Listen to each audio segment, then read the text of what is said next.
Welcome to the fourth section of today with the title Experiencing New Practices of Resistance 3. First, I'd like to introduce Nikola Blaschke from Germany, a PhD student and with a background in agriculture and development studies.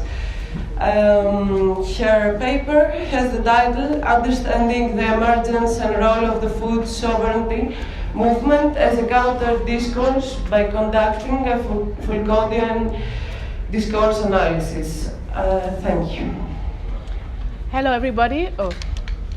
Hello everybody, and thank you for the invitation. I'm very happy to present my first paper of my PhD, but it's still in the initial stage, and as you've heard already, it's a discourse analysis, and I decided to conduct a Foucauldian discourse analysis on the emergence of La Via Campesina's discourse.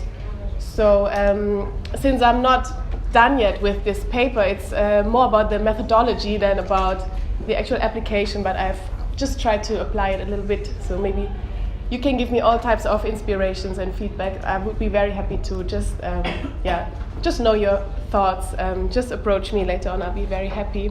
And for my PhD later on, I really want to study food sovereignty on the field. And if also you have some nice projects that are interesting to be looked at, please let me know. I'll be very happy to get to know new places and to conduct interesting research, critical research. So before I talk about La Via Campesina and food sovereignty, I usually start with talking about food security first, which is the neoliberal concept, which is very hegemonic in development discourse, which is only concerned with physical and economic access to sufficient, safe and nutritious food, which is relevant, or 800 million people are not food secure. But the thing is that this is not really a meaningful concept, because we know that 2 billion people suffer from hidden hunger because they might have enough calories but not enough vitamins and nutrients and minerals. It's a flawed concept.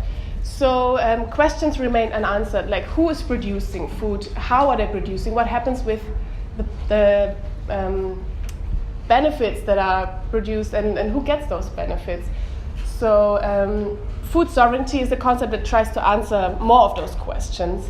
It's about producing food that's ecologically produced and sustainably, and to increase the voice of the people over how their food system is supposed to look like.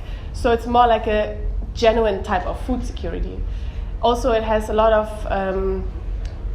aspects concerning justice and for example, they believe that there's an intrinsic value to keeping family farms alive. It's not only about efficiency. This is a slogan, and it would probably relate to social ecology as well, local rules for local food. Here I've just tried to compare the food security and food sovereignty ideas. For example, the method, the mode to improve the life of peasants would, in the neoliberal approach, be to make smallholders more competitive and integrate them into the world market, which is happening now with the big new green revolution that the big development organizations are pushing forward, while agroecological and food sovereignty approaches would improve the conditions for the farmers so their farms can survive and they can have a say over how they want to farm, how they want to live. The biggest voice of food sovereignty is La Via Campesina, which means the peasant's way. It's an international grassroots organization promoting food sovereignty and emerged in the 80s or 90s. They consider themselves to be one of the biggest social movements in the world, or part of the biggest social movement in the world. Here's a map with all the countries that have at least one member organization of La Via Campesina. Maybe you can find your country. What's interesting to me is that, first of all, they say that they represent up to 200 million people, which is quite a big number. But also very interesting is that it's not only in the global south, it's also in the global north. So this would be an example of Indonesia, a peasant organization that is part of La Via Campesina, but also, for example, a German one. So that's what I like about this movement, that it's not only about the global south. It doesn't have this development mentality, but it's like we have to change something in the whole world, not only in the global south. So I have decided to analyze the discourse of La Via Campesina, or what they say, how they present themselves, using Michel Foucault, a French historian and philosopher. He's groundbreaker of post-structuralism. Why have I chosen to use Foucault? Because for me, when I read some Foucauldian discourse analysis, it's always nice. He gives us, or Foucault in original, he gives so much information about how the neoliberal system works, for example. It's very insightful, but most of the time his approaches are applied on neoliberal or right-wing or whatever negative things, and not on the movements which are left-wing and innovative and good. So my intention is to use Foucault on things which I actually like, to just get a more critical idea of how they work and what might be contradictions. I've decided to use Michel Foucault's book, The Archeology of Knowledge, which is one of his early books. There's also other ways of conducting Foucauldian discourse analysis, but I just focus on this one, and I'll explain later on why. He has used this method in 3 of his very famous books, which is Madness and Civilization, The Birth of the Clinic, and The Order of Things. But this constitutes his first phase of his work, is about archaeology. Later on, he moves on to other things. So what is archaeology about? So now I've tried to draw some of the concepts that he's talking about, also to explain it to myself, to make it more easy to understand. So he says that generally in the way people talk about history and the history of ideas, he calls it, is shaped by continuity. There's always this idea that, for example, a science is gradually building up throughout the centuries and is always getting more sophisticated, it's always getting better, it always builds on what has already existed, and it's something that you can't stop, and it's going on and on and on. Whereas he shows in his books how discontinuous actually science, for example, is. But that's just one example. He has a lot of examples about things that are not building up gradually. So in the second graph at the bottom, I'm trying to show that what some scientists claim to have assembled properly and nicely are actually just fragmented things that are in company of other concepts that have not been looked at and have been ignored. And this basically means that it's just a random. It could have been. You could have connected those concepts differently as well, and you could have received something completely different as your science. So this is what he calls archaeology. When I look at the discourse of La Via Campesina, I can also find a lot of those notions that remind me of this continuity, and which I also find a bit problematic. For example, one thing would be the notion that when we bring about food sovereignty, it will be like a salvation and we'll all be free and there will be no more oppression, which is, of course, a very meaningful and powerful concept, but at the same time, it's also a bit deterministic, and I'm struggling a bit with this notion because, it's hard to explain. So now I want to show you how I try to see what Foucault does with something which he wants to criticize. So he says there's a discourse, and it pretends to know exactly what it is made of, namely a uniform set of objects, for example, or homogeneous subject positions, or coherent set of concepts, or a continuous strategy. So it presents itself as something uniform, but his critique is that anything that presents itself as uniform is actually just diversifying continuity, which he refuses. So what are we doing about this? What is Foucault suggesting to do instead? It's about discontinuity. We should take it into account. And his solution is to describe the dispersion. That's the first step that he's doing. So how do we do that? When at the top, the round circle is what the discourse presents as something uniform, but we describe it in its dispersion. That means we look at how it really is. We try to describe it as realistically as we can. Of course, it's also difficult, but we try. And this could, for example, be done with the uniform set of objects. Are they really well-defined objects, or are they a series full of gaps? Of course, the second one. So we try to describe this.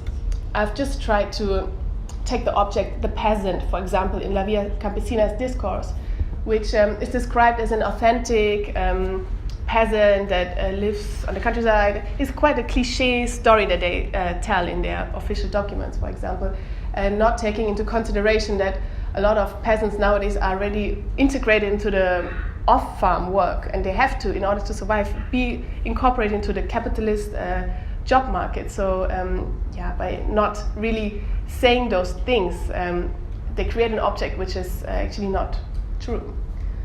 When we look at subject positions, that's all his concepts are very complex, but he gives us so many suggestions about how to describe things, he gives us hundreds of questions, what to ask of the objects to describe the dispersion.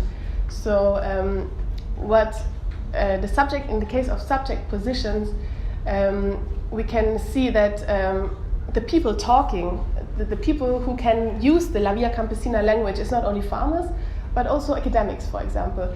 And what is interesting is Foucault asked, from what institution can we make this, can we say this, can we make this discourse? In the case of the farmer, it is no institution, no officially accepted institution, because they are not organized in the official way mostly, whereas the academics speak from a very high institution, very accepted. So, but both can use the same language. So maybe this can point us to ask, who's actually speaking in this discourse? Is it? It's a very interesting mix of subject positions, and both parties are drawing on the same subject position.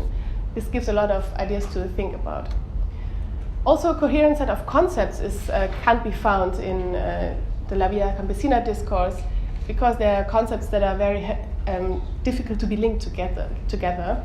I've just one example, but I'm not really happy about it yet. But for example, that the notion of doing theory and praxis at the same time, also to change something on the ground now, stands in contrast to the notion of improving the overall conditions. So if you focus also on changing the condition, the situation on the ground now, you basically, it's also something like a neoliberal concept, because you're finding individual solutions for collective problems. So I just see some tensions there with compared to the overall objective to improve the conditions for everyone. But I know that, for example, from what I've heard on this conference, social ecology can actually maybe resolve this contradiction. And the last one is the continuous set of strategies, which in the case of La Via Campesina might be, like Foucault asks, if we find some contradictions, might they be brought about by the authorities that determine the discourse? So what are the authorities that determine the discourse of La Via Campesina? It is, he suggests it could be other discourses which are above the discourse that we're looking at, or even beside it. So of course, it comes to my mind that we could be thinking about the role of the neoliberal discourse. How does it affect the discourse of La Via Campesina when they really completely, when they're very radical and they reject a lot of things? And I wonder whether this is just a reaction to the prevailing neoliberal system. If this wouldn't be there, maybe they would have a completely different and maybe more meaningful discourse. So what do? We have described the different four things in their dispersion, in the complexity. What does Foucault describe now? What does he suggest to do now? We can always break down things even more and more and more, but The problem is everything is constructed. So he has a different approach, which I find quite nice, quite interesting. What he does, instead of breaking down, what he does is he's trying to find the rules of formation. He says it's a different type of unity that we're looking for. Instead of the uniform set of objects, for example, we don't want to use this unity. Instead, we make a different unity, which is more meaningful, which is a unity that describes the dispersion that we're finding. And to understand how contradicting things can emerge together. So this is, I've drawn this line, this brown color line, to try to understand how all those things can appear together. I've just made one initial approach on applying this on, for example, those subject positions. What makes it possible that those two groups can actually draw on the same subject position might, for example, be that doing this together gives them legitimacy. Like the farmer, who's the authentic farmer, he gives legitimacy to the academic, who gives legitimacy to the farmer by the farmer has made this experience himself, so he's considered genuine, and this legitimacy goes into the academic, who has legitimacy because of the institutions that he works in, and those also go back into the farmer. So by trying to describe the relations that exist, Foucault tries to understand how certain discourses can appear the way they do. It's very complicated, but a very beautiful method, I find. The strength are that there are so many inspirations about how can we examine a discourse, but also the great flexibility. All relations are possible between the different objects. And I love the neutral style of his approach. And the last slide that I want to show you is an explanation to why this approach is called archaeology. In an interview, Foucault said that archaeology is an excavation under our own feet to uncover the cultural circumstances which shape the conditions of our own rationality, of our contemporary thinking and our language, which I find is a very, very meaningful thing to do, even for left-wing activists and for left-wing academia, to just keep on digging and see what is under our feet. Thank you so much.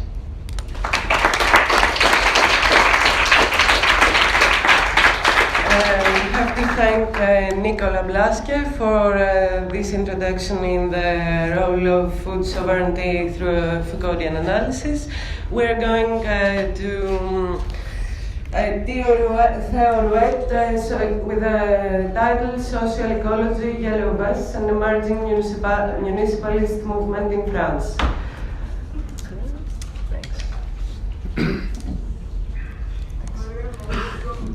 So, thank you everybody for being here. As you might have noticed, this is kind of a surprise talk. I wasn't in the program, and for this reason, I wanted to present to you the Yellow Vest movement. This has not been talked about yet, and this is one of the most significant social movements in Europe of the year, or even of the decade, or arguably of a lot more time. So I will take this opportunity to talk about the Yellow Vest from the socio-ecological perspective. Indeed, there is a lot to say about the influence of social ecology, and particularly libertarian municipalism, within this movement. So this is what we will explore. I will try to remain short, descriptive, and we can move on to more analytical discussion later on if that's pertinent. So Murray Bookchin described throughout his life that the ecological crisis is a consequence of a deep social crisis, and linked climate change and biological annihilation to the unequal and hierarchical capitalist economy, and afterwards provided a communalist alternative to neoliberal authoritarianism. I quote, "Libertarian municipalism," in his definition, "is an effort to work from latent or incipient democratic possibilities towards a radically new configuration of society itself, a communal society oriented towards meeting humans' needs, responding to ecological imperatives, and developing a new ethics based on sharing and cooperation." As we all know now, after these 3 intense and interesting days of conference, these ideas have now experienced a resurgence since Bookchin's passing away in 2006, internationally, and most predominantly in Rojava, obviously, but also in Europe through the latest municipalist wave in Spain, through the Ciudades de Cambio, despite some recent electoral loss that Magali had touched upon in her speech. But what about France? I will argue in this presentation that municipalism is emerging as a potential strategy for social movements there to enter the institutional arena. Indeed, in opposition to the idea that the nation state can still defend citizens and the public goods from the predation of companies and banks, the growing influence of libertarian discourses offer new spaces for emancipatory practices akin to those advocated by social ecologists. This emergence in social movements is both a cause and a consequence of a theoretical uptake of Bookchin's idea in France. This is seen by the numerous recent publications that have actually been described in the latest book launch, Friday's book launch by Vincent, that is here. There is a long list of publications, including his biography, a compilation of text. There are also numerous articles and interviews of social ecologists. And most importantly, maybe, we notice in France that his pamphlets are more and more distributed, which, as Brian Tokar said in an article on social ecology, was one of the main means through which his ideas were originally diffused back in the 60s and 70s. So this is highly important for our discussion. So in France, the context is particularly tense, as probably most of you know. We have a republic that is extremely centralized, characterized by hyper-presidentialism. This led to the largest abstention in the presidential election for more than 50 years, and a widespread anti-establishment sentiment, and consequently to the growing apolitism of certain classes of the population. But I will argue that more and more we see that this apolitism, orchestrated by past government, is now turning into a radical desire for a popular counter-democracy, conscious of the fact that the political area needs to be reinvented fully, from A to Z. I will just, for an anecdote, point out to a very disturbing and interesting poll in Le Journal Le Monde that says that more than 40% of the population is actually willing to see an alternative to the actual system. But which alternative? I will tell you. This poll says that 40% would support an alternative that is participative and horizontal, close to council communism, and organized with institutions organized with the principles of direct democracy and libertarian forms of socialism. This growing desire to institute an alternative to statecraft is correlated to a growing recognition of the human scale, the human side, as a promising area where we can experiment emancipatory politics that are from below and from the locality. This political diagnosis, so defining of Bookchin's communalist project, is also a defining feature of the main emerging branch of the Gilets jaunes movement, aka the Yellow Vest, that shook up the French political and social scene more than 1 year ago now, in November 2018.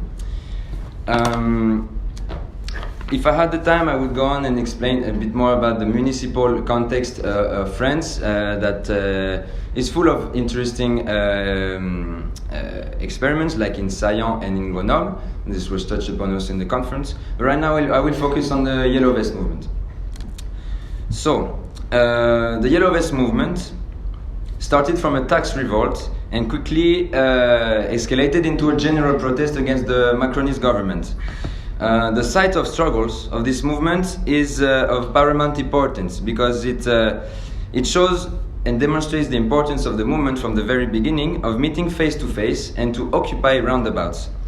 The major consequences of that was that it created gatherings of people from all sorts of social classes, ages, social backgrounds, and political experience. And this is extremely important because the Yellow Vest was mostly, and is still mostly, orchestrated by people that were apolitical prior to this movement.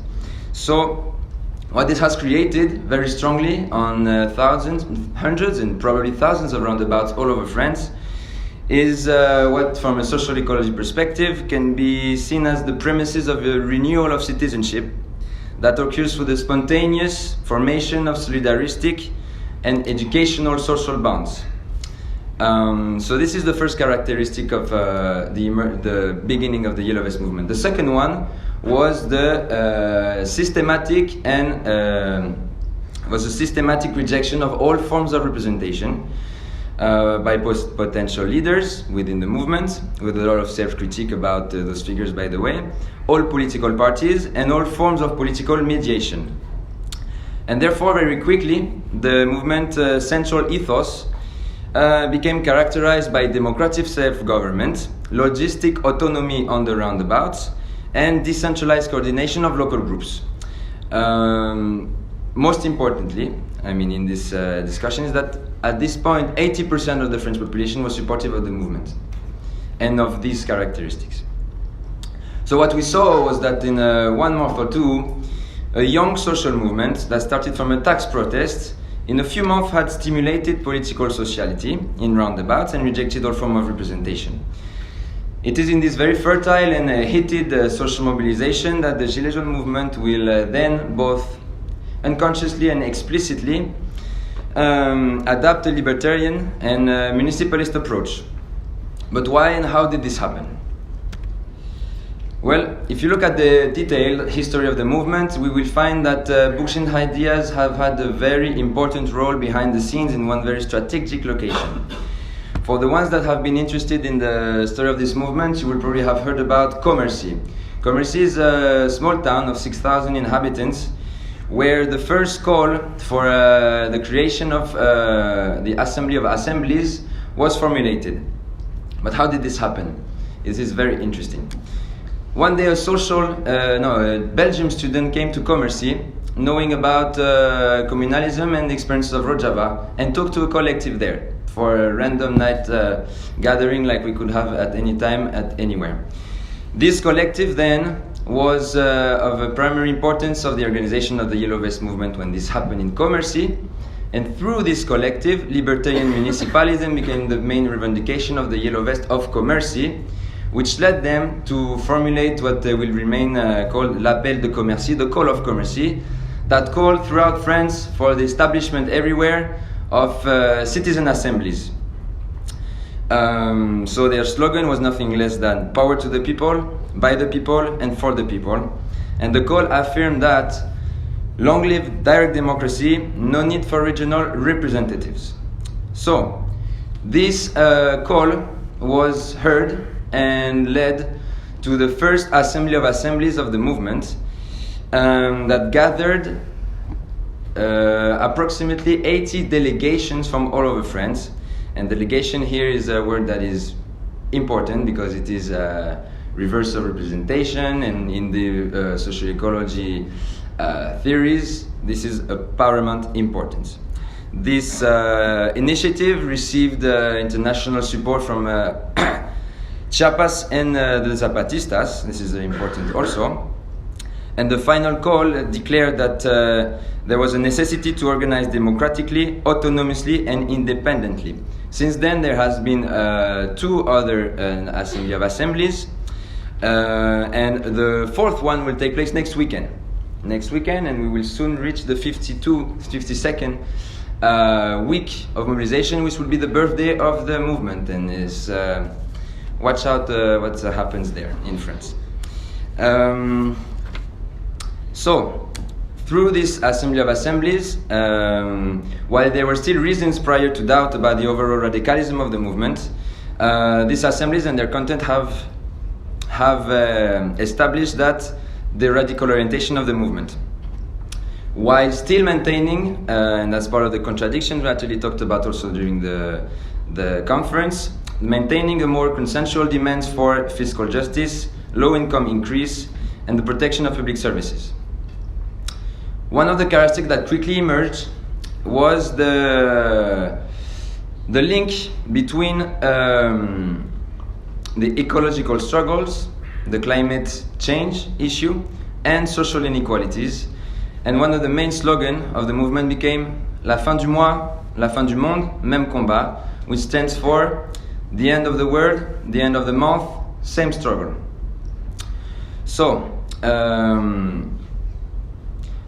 to summarize this descriptive presentation of the Yellow Vests, while Bookchin's ideas have had few influence in France prior, it has now been adopted spontaneously and on its own initiative by a large and diverse population that has already begun to put it into practice and is about to extend it into more permanent institutions and organizations for a common life. So, while this narrative, it appears that libertarian municipalism could become and is becoming a promising way forward for the movement, and that the movement indeed now can be called anti-capitalist, anti-statist, internationalist, and indeed revolutionary in its core. It is clear now that this movement set itself into a long historical tradition of communal autonomy and direct democracy to confront the nation-state.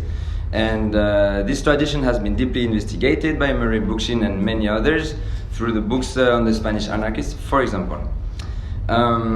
So now I will continue this talk by explaining certain reflections that emerge through discussions and analysis of the movement. The first one is the realization that, contrary to commentaries, this movement has not led to a fetishization of the local and of the locality. It has maintained an internationalist outlook, and more pertinently has and is going through a deep reflection of how to organize higher levels of counter-institutions from a confederal perspective. This is very important, and there are discussions, for example, of what should be the units of a confederation. Popular assemblies, could other type of institutions like cooperatives and certain association could join also such models. It is an evolving discussion. Second reflection is the maintenance of contradiction within the movement, which shouldn't be seen as something necessarily problematic. Yet it requires probably for the movement to articulate those radical and reformist dimensions into a coherent program with a minimum and maximum goals. And this might be a key for the durability of the movement and its unity in diversity, as to use a sociological term, between the different trends of the movement. Third reflection concerns the sociological obstacles when the movement tried to reach to other movements that emerged and that will have to be confronted later on. This is particularly true for the relation between the yellow and the green movement, but we have seen just like prior that convergence is happening, but it is very difficult and it has not happened in all cities, and in certain cities the yellow vest and the green are in conflictual relations. So this needs to be investigated further, those sociological obstacles. Fourth aspect, and maybe one of the most important, is the strategic links that should be made between sites of power, local power, and sites of counterpowers. So for instances, between the city halls and the popular assemblies and other sites of protest, from the streets to the zone à défendre, for example. In this context, knowing that the next municipal election will be next year in March 2020, reflection within the movement go around such questions as: should the movement invest efforts in grabbing municipal power, or take the time to strengthen a territorial control and to establish sites of counterpower? The answers to those questions are completely case-to-case based and decentralized. We have seen that for the first strategy, and this is exemplified by the other municipal examples that I didn't have time to present but that are in Saillant. They are benefits of the electoral strategy, but the city of Grenoble reminds us that it can be instrumentalized, the municipalist agenda, to capitalize on social movements for reformist ideas and for electoral opportunism. The second strategy, developing counterpowers, we have seen the fragility of most of those this strategy with the massive police repression that happened throughout the movement. Lastly, to conclude with those reflections, I would like to say that social ecology has influenced the libertarian municipalism approach of the movement, but there are many other things that could benefit to the movement. The first one is the critique of growth. Indeed, while the link with climate justice is made, few actually make the direct link to a critique of growth and on anti-capitalism that is dependent on this critique of growth. The second aspect of social ecology is the potential use of technologies to strengthen the material and energetic autonomy of municipalities, fueling the political transition towards political decentralization and direct democracy. Another example is the exploration of the urban problematic. The Yellow Vest is started as a rural movement, and the interrelation between the urban and the rural needs to be explored for the municipalization of the economy to be thought and planned, and for the control of space. Last but not least, the notion of citizenship and of paideia, how do we actualize this in these new created social spaces is very important. To conclude, while Murray Bookchin developed his theories, yeah, this is a funny one, I had to put it. I don't know who did that, but he's a genius. So, social ecology could become a major contributor to the societal alternative to capitalism, but we should always remember that, as stated by Malatesta, everything always depends on what people are capable of wanting. So assemblist movements like the Yellow Vest are giving to Bookchin's program a new resonance. In France, his ideas vibrate in different sides of struggles, from rural villages to roundabouts to the House of the People to the assemblies of assemblies. And this radical municipalist agenda could potentially and hopefully become a key pillar of the new generation of protesters and of activists, thereby contributing to the emergence of an internationalist counter-hegemonic movement. And I will stop with this. Thank you.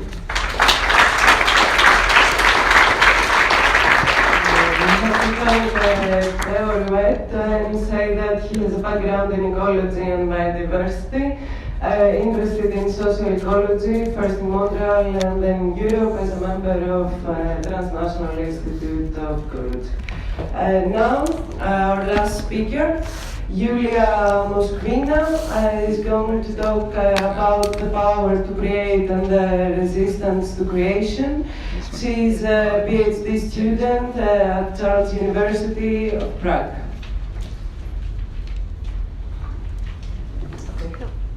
Sorry, hello. Yeah, all right, so you already see the title, so it's about power to create and resistance to creation. And my paper will be focused on the institutional power and different modes of domination which exist within this institutional power.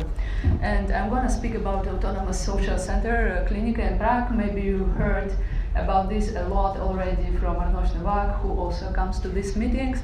Well, unfortunately, the urban movement and the radical urban movement in the Czech Republic is very small and quite weak. So it was the only one autonomous center which existed in the Czech Republic, and now there is none. So for those who don't know what this was, it was a social center which was operated from 2014 till 2019.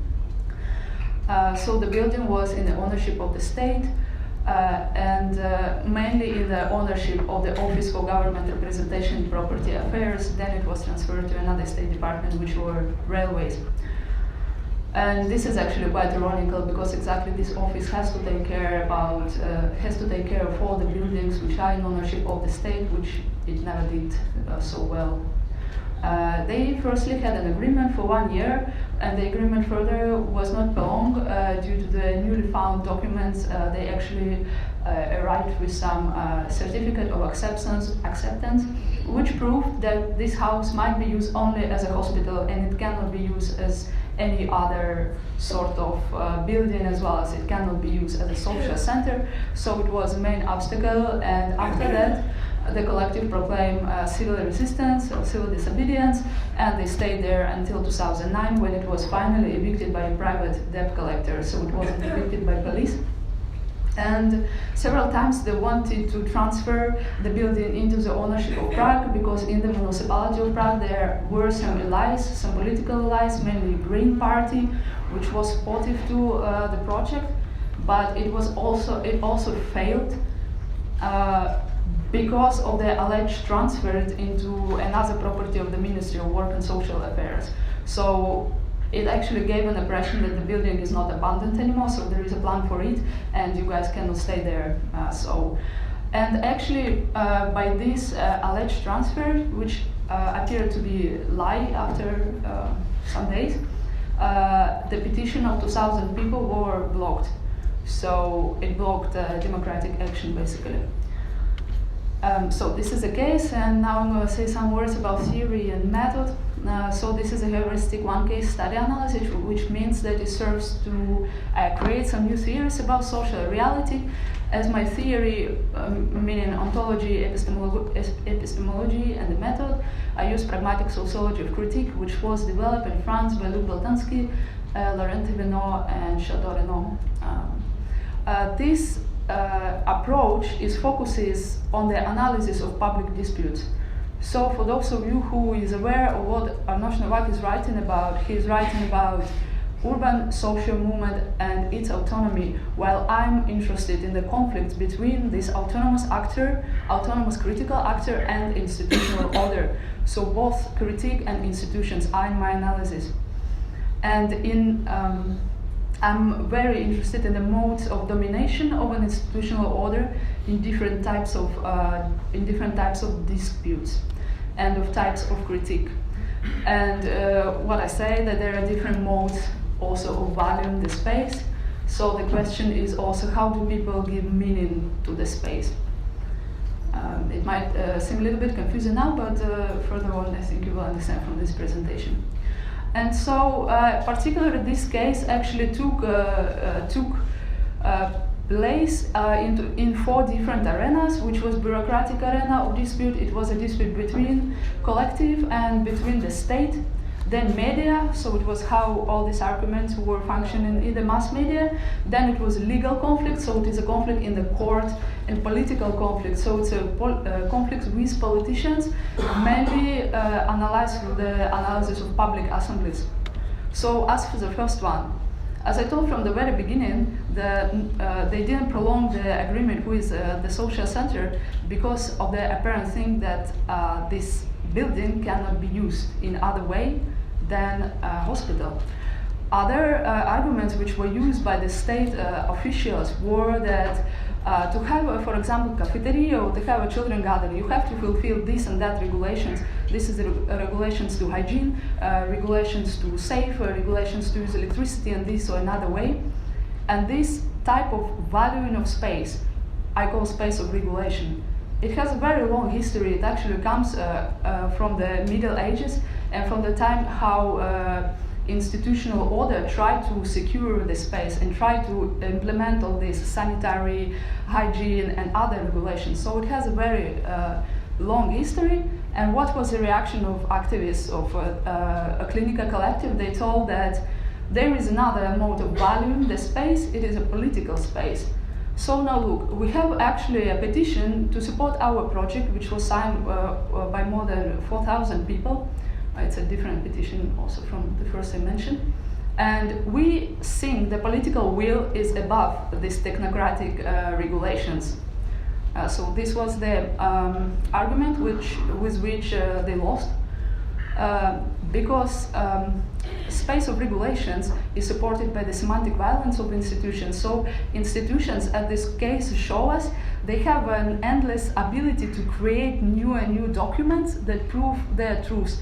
So firstly they say, okay, there are some hygienic requirements, there are this and that, and they always appear with new and new documents, and it's an endless process towards which activists are quite toothless because they do not have this space from which they can actually take all these certificates of this approvement of some fulfillment of some regulations.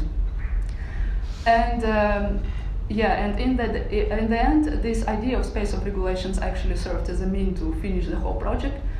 And this type of valuing of space is very apolitical, as we see also from this case. So the political will cannot be above the ways in which space is regulated. And also liberal democracy actually see it as a very progressive thing. And because the state officials who regulate the space their job, according to the law, is separated from the politics. And actually the separation from the work of state officials and political work is, again, a seen very progressive, and it also was, for example, a requirement for the Czech Republic when they want to enter the European Union. So they had to create this law on civil service and to depoliticize the civil service. So the space of regulation is now also supported by these tendencies of liberal democracy. Legal, it's in court, and also it was transferred into media. So their lawyer actually prepared a good analysis, a very long one, and they call for a civil solution. So they actually asked for not evicting the squads by the police, which didn't happen. I will come to it later a little bit. And so the discussion in the court actually was the conflict between space as property and obligations that property implies. Basically, the Constitutional Court told that, well, there is a property and you cannot, occupy property.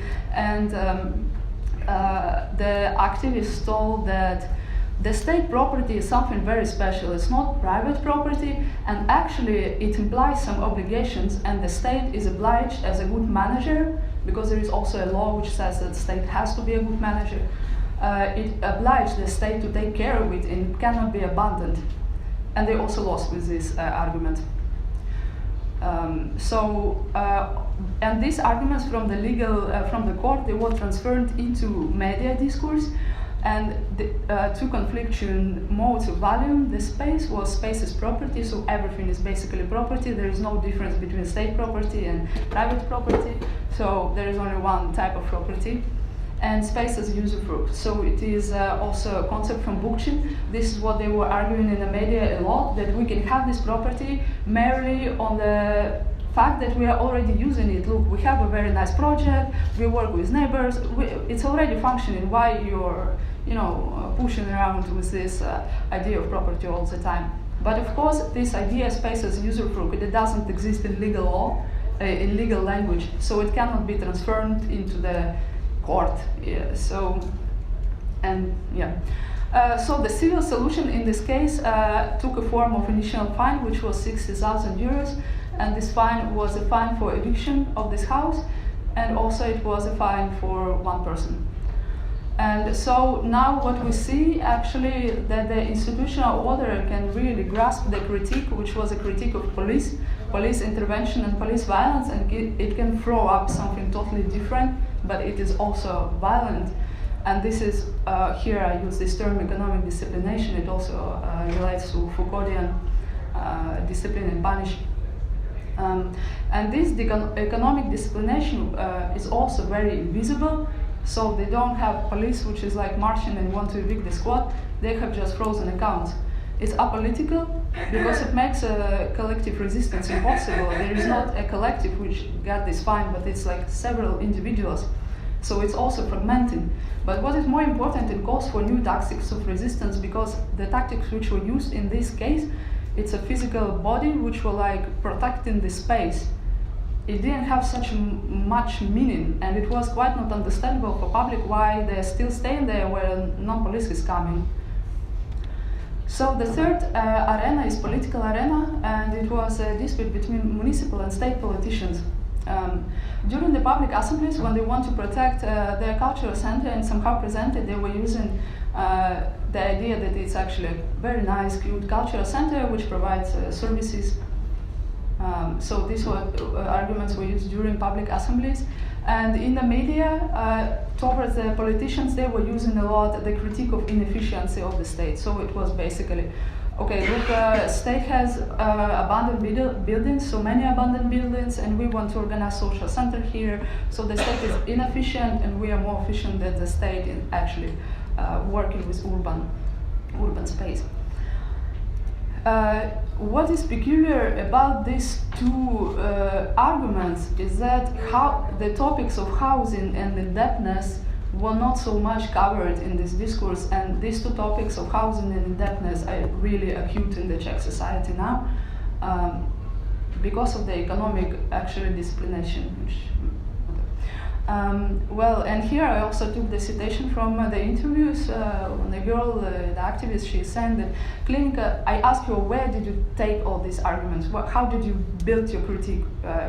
What was the idea behind it? And she thought that Klinika needed to justify itself in media, and critique was a mean of just legitimization. So you see that critique and the critical arguments are secondary to legitimization. And legitimization is no more or less the orders of justice which already exist in the society. So the question here is how can critique create new topics when it is rather weak? So in this case of Czech Republic, as I told from the beginning, the urban movements, they are quite weak. It's rather weak and it's in constant need for its legitimization. So it puts limits to autonomy of claims, because you can claim only what already is in the society. And it's very problematic and hard to bring new topics. To conclude, as I wanted to analyze more these public disputes, and I wanted to show that any autonomous actors who exist are always, even if we presume that they might be autonomous at some moment of life, they're actually always entrapped into different disputes about their own legitimization. And so there is this semantically dominant mode of value in urban space. It is a space of regulation, which is created by the state and by institutional order. It comes from the Middle Ages, and it's above political space.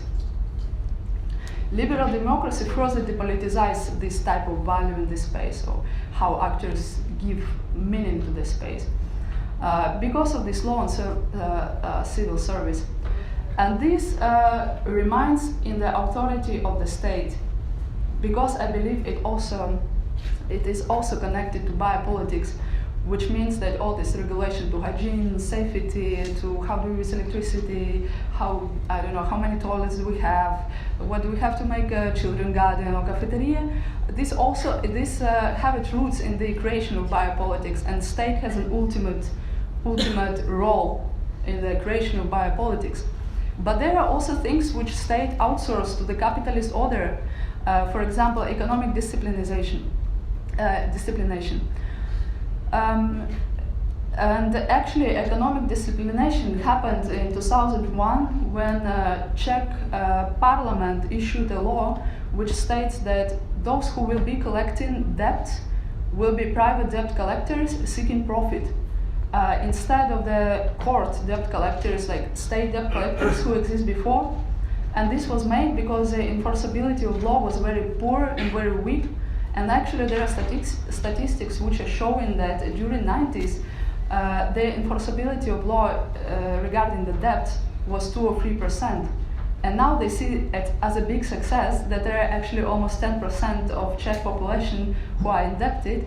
So it makes around 800,000 people, and there are around 4 million execution, which means that every of this person has more execution.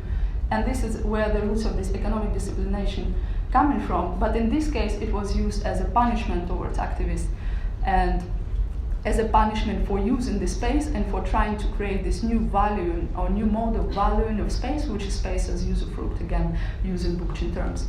And so, yes, so as I said, this was what was outsourced by the state to the capitalist order. And now this capitalist order is responsible for creation of cautious economic subjects who are, very peculiar about their debts, and they're very, somehow self-educated.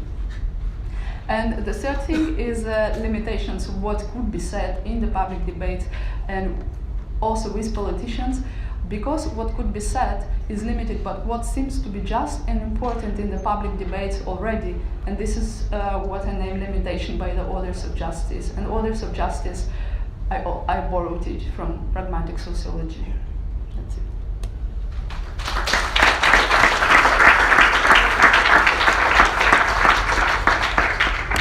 We have to thank all of our 3 speakers, and because we're a little bit out of time, any questions, please be short.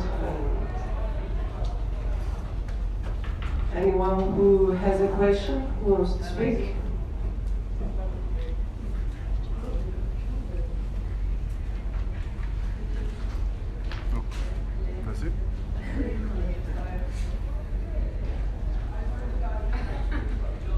Oh, hello.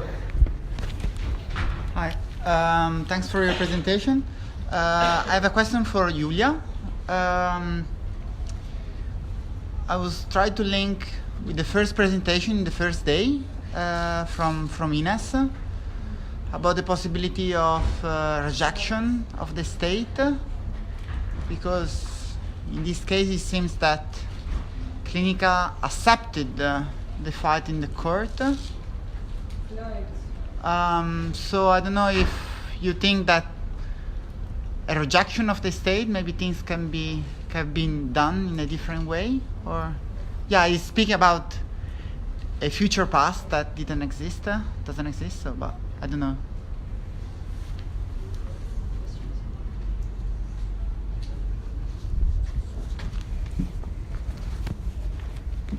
Have you tried negotiating for the usage of the space with the state? Like in Quebec and Montreal, we have an organism that is like making partnerships with cities and proprietors for the transitory usage of the space, and that makes everyone benefits, and it's within the framework of the law, so it works. Nobody's penalized.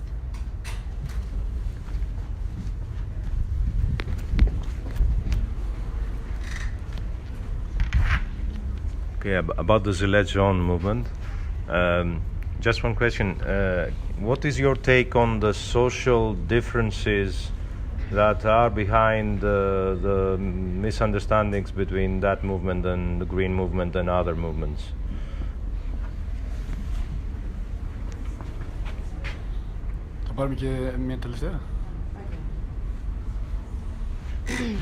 It's more a reaction about what Isabella has just said. This question of transitory urbanism is a big trap.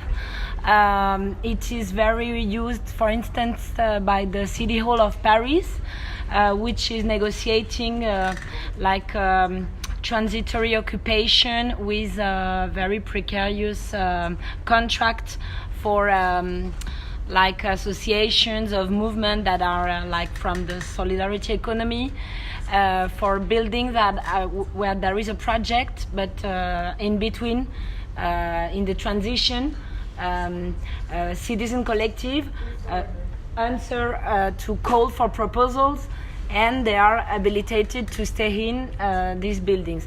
So this is a way of creating also speculation, because it creates values. It's a cultural project, or it's very and it creates values of these buildings.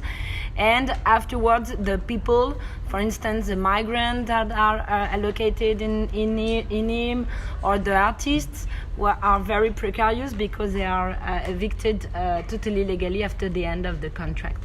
So I wanted to answer to you. So that's why I think that occupying is the only way, and having this fight is very important to stay there and give other users to the places. And just about the Gilets jaunes, just to say that it was really important. Thank you very much. I think there is not one movement, and that probably the strength of this movement. And in Commercy, the people that want to be in the process of municipalism do not want to do it as a yellow vest party. We know that the extreme right has created a label. I registered the label of Yellow Vest to present a list for the European elections. So we also have to see this. So the Commercy is the left wing, can we say, and there is assemblies, but just to say that they don't want to run for elections, I'm not sure, and they don't want to run in the name of the Yellow Vest in order to respect the diversity of the movements that are taking place.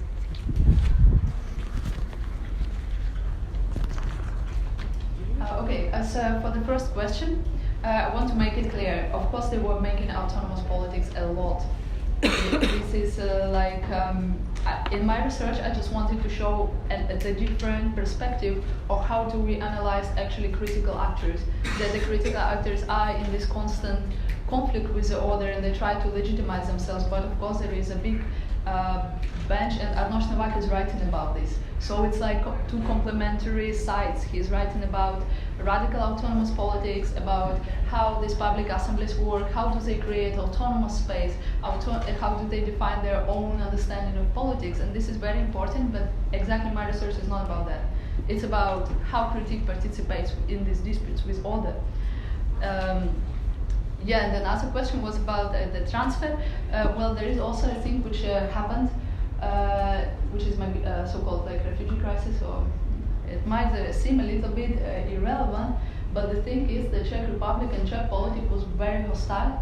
And at the moment when, yeah, I also wanted to say that I'm not a part of Clinical Collective, I'm a part of another collective.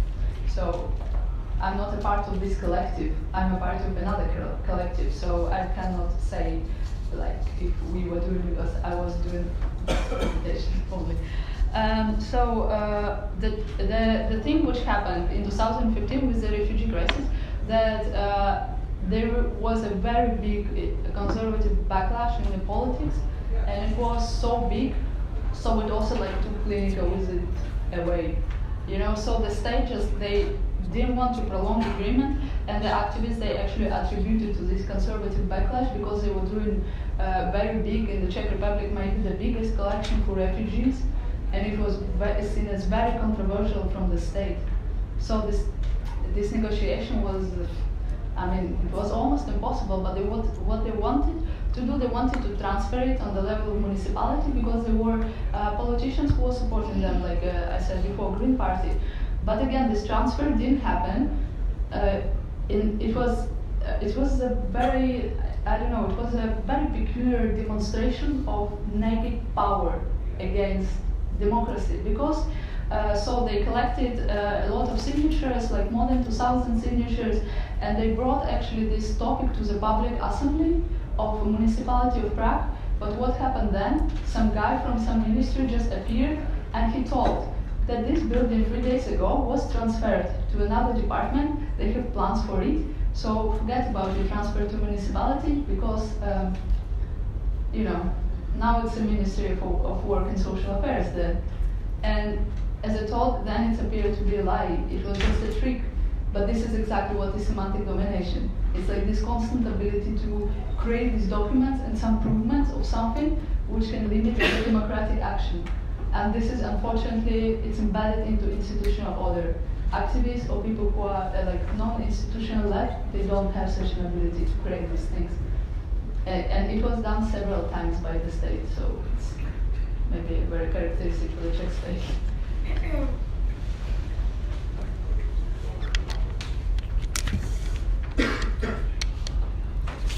Okay, so thank you for those comments and questions. It's a hard question to answer. First of all, because in itself, the sociological basis within the movement has been very dynamic and evolving.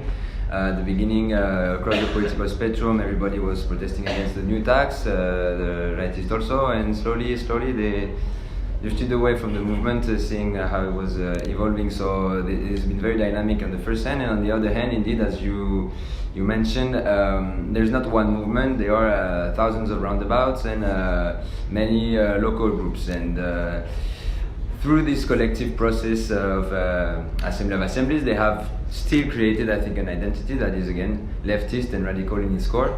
But it's very hard to define this movement, and it's been the nightmare of the media and establishment. It is undefinable and indisciplined. So that's within the movement.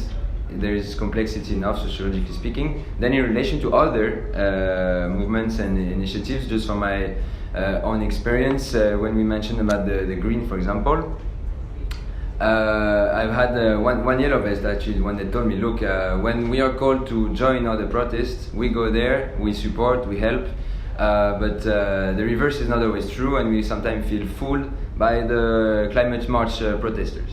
So that's an experience that happened in many cities. I know that in Nice it was the case, in La Rochelle it was the case. In other cities the convergence happened, and they were all protesting together and had the same banner, where the two slogans of the two movements were in the same banner. This is the yellow vest first and the climate second.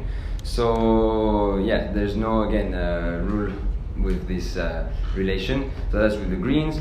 We can think about the relation also to the altermondialist movement. I was in the G7 Counter Summit, and we could really see the role of the Yellow Vest as a catalysis of the altermondialist movement. They were a major force into this movement, but again, with splits between the Yellow Vest in relation to organizers and the altermondialists, there were big discussions and divisions about this question of violence, non-violence, and the debates were endless. And but still, the Yellow Vest should not be seen indeed as with a fixed identity, but rather as a catalysis in different areas with the Greens, the altermondialists, and this is reflected by the fact that they do not want to have one list, and it also complexifies this municipal question, because now behind citizen lists we're going to have Yellow Vests past that are doing this approach, others from the far right and others from the far left now, with Mélenchon that is actually using this strategy also of municipal lists. So this will be very complicated, even more in the months to come, I think.